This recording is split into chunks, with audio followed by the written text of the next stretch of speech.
Hello दोस्तों, welcome to my channel the horror world. दोस्तों कैसे हैं आप लोग? आई होप कि आप लोग अच्छे होंगे।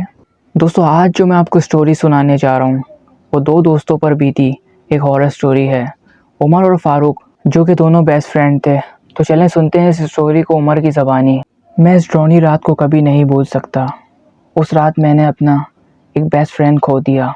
फारूक जावेद नाम था उसका। हम दोनों बचपन से ही एक बहुत अच्छे दोस्त थे और एक ही स्कूल में साथ ही पढ़े थे। मैट्रिक कंप्लीट होने के बाद हम दोनों ने एक ही कॉलेज में एडमिशन लिया था, इसलिए हम दोनों कॉलेज भी साथ जाते थे। हमारा कॉलेज शहर के उस पार, गांव के उस तरफ दूसरी तरफ था। हम दोनों सुबह ही सुबह शहर के उस पार गांव से होते हुए ठंडी हवा खाते हुए फारूक की बाइक पे, वो बहुत ही ज़्यादा खूबसूरत और हरा भरा गांव, उसकी ताज़ा हवा, हम उस गांव के रास्ते को देखकर बहुत ज़्यादा खुश होते थे। कॉलेज की इतनी लंबी राइड करते हुए हमें एडवेंचर का बहुत ज़्यादा शौक़ पैदा हो गया और हम लोग बहुत ज़्यादा घूमने शुरू हो गए। वैसे तो हम लोग दिन के अंदर बहुत ज़्यादा घूमा करते थे, लेकिन हम लोग दिन में बहुत ज़्यादा घूम के और एडवेंचर कर के एक्सप्लोर कर के बहुत ज़्यादा बोर हो चुके थे। इस वजह से हम दोनों दोस्तों ने डिसाइड करा कि हम रात को मिडनाइट को बाहर घूमा करेंगे। दिन में बाइक पे घूम के हम बहुत ज़्यादा बोर हो चुके थे। इस वजह से एक दिन हमने डिसाइड करा कि हम रात के 11-12 बजे उस घने गांव से होते हुए कॉलेज की तरफ जाएंगे। जिस पर फारूक ने मुझे बोला, नहीं नहीं उमर, उस जगह पे जाना सेफ नहीं, रात को उस घने गांव के अंदर जंगली जानवर भी हो सकते हैं। लेकिन मेरी इतने इंसिस्ट करने के बाद फारूक वहाँ जाने के लिए मान गया। हम दिन के उजाले में तो इस गाँव नुमा जंगल से गुजरते हुए कॉलेज तो बहुत दफ़ा गए थे, लेकिन हम कभी रात को इस गांव से गुजर के कॉलेज नहीं गए। इस वजह से ये हमारा बहुत ही भयानक एक्सपीरियंस था। हमारे घर से कॉलेज का सफ़र तकरीबन 1.5 घंटे का था। हम दोनों रात को कॉलेज जाने के लिए बहुत ज़्यादा एक्साइटेड थे, लेकिन हमारे दिल में एक किस्म का डर भी था, क्योंकि वो गांव बहुत ज़्यादा घना और इस गांव के अंदर आबादी ना होने के बराबर थी, यानी कि यहाँ पर लोग बहुत ज़्यादा कम रहते थे। हमें ये फ़िक्र खाई जा रही थी कि अगर हम इस गांव में भटक गए तो हम वापस शहर की तरफ कैसे आएंगे। इन दिनों मानसून का मौसम चल रहा था, चारों तरफ बादल ही बादल और ठंडी हवाएं चल रही थीं। फिर हम दोनों नेचर को एंजॉय करने के लिए सारी चीज़ों को इग्नोर करके उस रात 9:30 बजे के करीब फारूक की स्पोर्ट्स बाइक पे हम लोग निकल चले।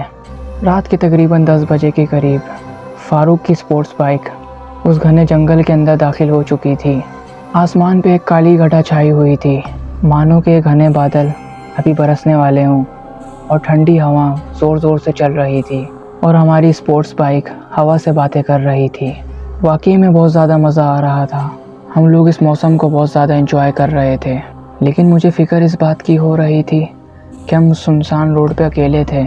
हम लोग गांव के उस रोड के अंदर काफ़ी अंदर आ चुके थे, लेकिन हैरानगी की बात तो ये थी कि हमारे आसपास ना कोई कार और ना कोई बाइक थी। उस गांव का पूरा रोड एकदम सुनसान पड़ा हुआ था। तभी अचानक मुझे और फारूक को एक खाई दिखाई दी। ये खाई रोड के इस तरफ नीचे थी और इस खाई के अंदर एक घर बना हुआ था। हम लोग इस सन्नाटे वाले रोड पे इस घर को देख के काफ़ी हैरान हुए और मैंने इस अकेले घर को देख के बाइक साइड पर रोक दी। हम दोनों बाइक पर से उतरे और इस घर को देखने लगे।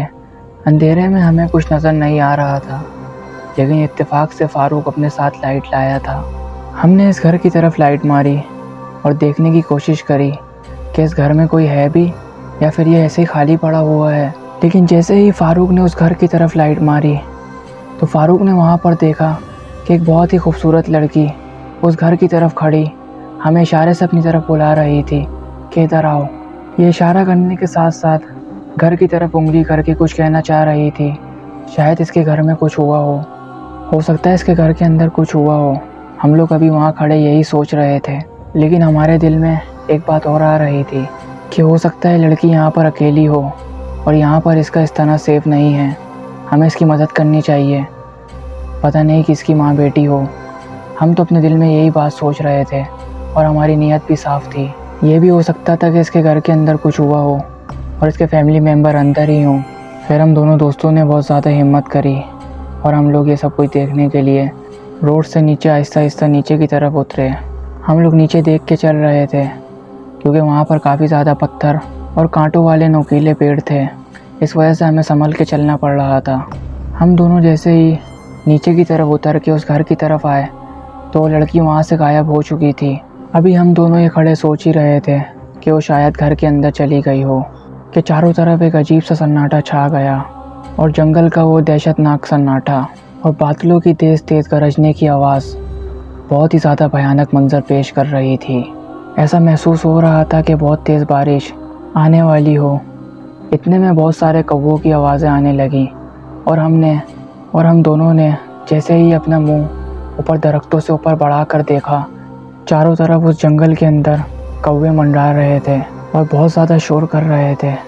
ऐसा लग रहा था कि मानो कोई बहुत बड़ी अनहोनी होने वाली हो। अभी हम लोग ये सब कुछ देखकर खौफज़दा हो ही गए थे कि तभी अचानक उस घर के अंदर से बहुत तेज़ चीखने की आवाज़ आई। ये आवाज़ एक लड़की की आवाज़ थी। शायद ये आवाज़ उसी लड़की की आवाज़ हो। इस वजह से हम आसपास ढूंढने लगे। हमने देखा कि उस घर के दरवाजे को किसी ने अंदर से बंद करा हुआ था। अब ये भयानक आवाज़ इस घर के अंदर से दोबारा आई और हम लोग बहुत ज़्यादा परेशान हो गए। हमने देखा तो उस दरवाजे के बराबर में एक खिड़की खुली हुई थी। हम लोग उस खिड़की के करीब गए और अंदर झाँकने लगे। हमने देखा वही लड़की फांसी का फंदा बना के पंखे में लटका रही थी और उस पर लटकने की कोशिश कर रही थी। शायद वो खुदकुशी कर रही थी। इस लड़की को ये करता देख फारूक बहुत ज़्यादा घबरा गया और दरवाजे की तरफ गया और दरवाजे पे ज़ोर ज़ोर से लाते मारने लगा। वही समझ रहा था कि शायद मैं इस लड़की को बचा लूँगा और मैं वहीं खिड़की के पास खड़ा ये सब कुछ मंजर देख रहा था। फारूक की इतनी लाते मारने के बाद वो दरवाज़ा अंदर से खुल गया और फारूक जल्दी से उस कमरे के अंदर गया तो अचानक फारूक के उस कमरे में जाने के बाद एक अंधेरा घुप छा गया। अंधेरे की वजह से मुझे कुछ भी नज़र नहीं आ रहा था और उस गेट का दरवाज़ा भी बंद हो चुका था। मैंने अंदर बहुत देखने की कोशिश करी लेकिन मुझे कुछ भी नहीं नज़र आ रहा था। अचानक एक बहुत ही ज़ोरदार फारूक के चीखने की अंदर से आवाज़ आई। इस आवाज़ को सुनकर मैं बहुत ज़्यादा घबरा गया और डर सा गया। थोड़ी ही देर बाद मुझे सब कुछ दिखाई देने लगा। मैंने देखा कि फारूक उस कमरे के अंदर गिरा हुआ था और फारूक की बॉडी के अंदर से बहुत ज़्यादा खून बह रहा था। मैं देखकर बहुत ज़्यादा घबरा गया। शायद फारूक मर चुका था क्योंकि उसकी सांसें नहीं चल रही थी। अभी मैं सब कुछ देख ही रहा था कि वो लड़की वापस चलती हुई इस तरफ दोबारा आई और मुझे देखकर हंसने लगी और हंसते हंसते इसका चेहरा बहुत ही ज़्यादा भयानक होता जा रहा था। इसका चेहरा एकदम काला हो रहा था, इसकी आंखें नीली हो रही थी और इसके साथ साथ इसके दांत जो कि इसके मुंह से बाहर आ रहे थे और इसके लंबे लंबे बाल जो कि इसके घुटने से नीचे आ रहे थे और इसके बड़े बड़े पैर और इसकी हाइट काफ़ी ज़्यादा लंबी होती जा रही थी। देखते ही देखते इस लड़की ने एक भयानक रूप इख्तियार कर लिया था। मैं देख कर समझ गया कि ये कोई डायन या कोई चुड़ैल है जिसके हत्थे आज हम लोग चढ़ गए हैं। मैं सब कुछ देखकर अपनी जान बचाने के लिए वहाँ से भागा और मैं बहुत तेज़ भागने लगा। मैं जल्दी से बाइक के पास गया तो मैंने देखा बाइक की चाबी बाइक के अंदर ही लगी हुई थी। मैं जल्दी से बाइक को स्टार्ट करा और मैं तेज़ बाइक को भगाने लगा। मुझे कुछ भी नहीं समझ आ रहा था। मैं आसपास किसी को मदद के लिए देख रहा था कि तभी अचानक मुझे दूर खड़ी पुलिस की गाड़ी खड़ी दिखाई दी और मैं जल्दी से उनके पास गया और मैंने सारा मामला उनको बता दिया।